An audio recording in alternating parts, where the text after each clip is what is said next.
Baiklah, selanjutnya saya akan menjelaskan tentang trend and factor. Pengertian trend and factor yaitu menurut bahasa adalah sifat. Karakteristik individu faktor berarti tipe-tipe syarat terlalu yang dimiliki oleh sebuah pekerjaan. Status jawab. Teori trend and factor memberi asumsi kecocokan antara trend dan faktor akan menantikan kesuksesan suatu karir dan kegagalan mencocokkan trend and faktor akan menjadi kegagalan sebuah karir. Menurut Hadiami Irman, trend and factor adalah pandangan yang menyatakan bahwa kepribadian seseorang dapat dilukiskan dengan mengidentifikasi sejumlah ciri sejauh dari hasil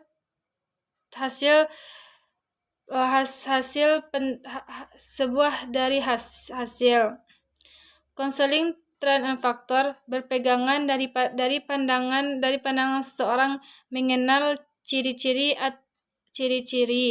atau alat psikologi untuk menganalisis atau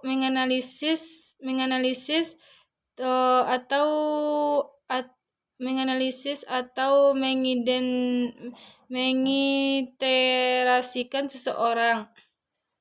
Dapat disimpulkan, teori and factor didapati dalam konseling trend and factor menekankan pemilihan karir individu berdasarkan hasil tes psikologi yang digunakan untuk menggambarkan kemampuan atau kepribadian tertentu yang berkaitan dengan keberhasilan atau kegagalan.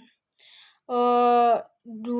Asumsi dasar trend and factor.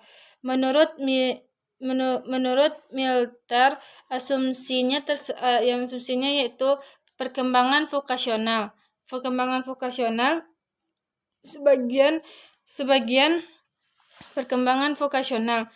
Sebagian besar suatu proses kognitif, keputusan dicapai melalui penalaran. 2. Pilihan okupasional adalah suatu yang tunggal berdasarkan pengaruh proses pilihan dan penekanan. 3.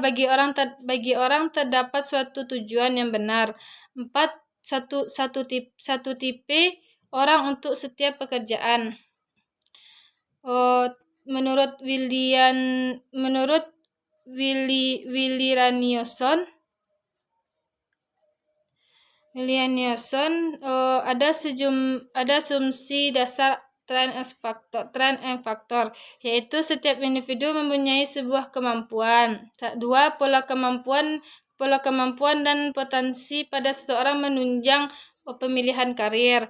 3. Kesesuaian antara pemilihan karir dengan apa yang dia minati. 4. Setiap individu berkeinginan untuk pemilihan karirnya menunjang untuk masa depannya tersebut. Dari beberapa pendapat di atas, setidaknya ada beberapa asumsi yang mendasari lahirnya teori ini. 1. Seorang individu punya perbedaan dan keberagaman untuk memilih pemilihan karir. 2. Berbagai pekerjaan punya perbedaan dan mendasar antar suatu pekerjaan, jabatan atau jabatan atau yang lain. 3. Seseorang individu punya pilihan tunggal terhadap pemilihan karir tersebut. 4. Pekerjaan dan jabatan yang dilalui merupakan panggilan asasi yang lahir dari hak nurani dan jiwa yang paling dalam. Keunggulan dan kelemahan teori trend and factor.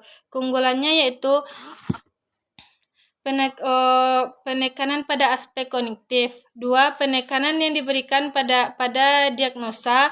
3. Penekanan pada penggunaan data tes objektif.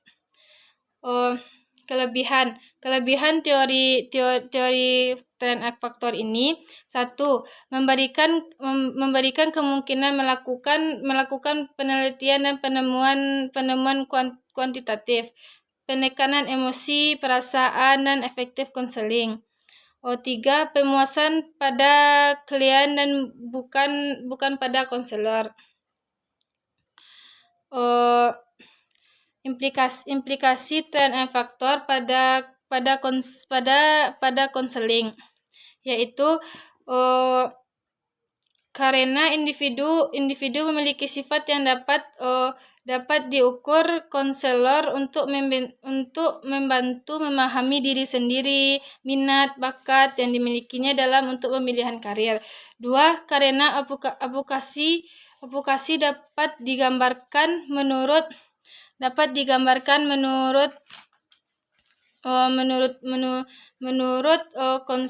konselor akan membantu menunjang bakat dan minatnya. 3. Karena mempelajari bagaimana mengumpulkan, memahami dan membimbing agar pemilihan karir tersebut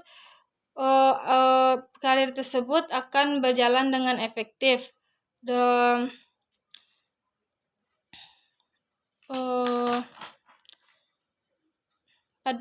Pada intinya, trend X faktor membantu konseling untuk mendapat klasifikasi diri, pemahaman diri, penerimaan diri, pengarahan diri, dan penguatan diri. Sekian yang dapat saya sampaikan materi tentang trend X faktor.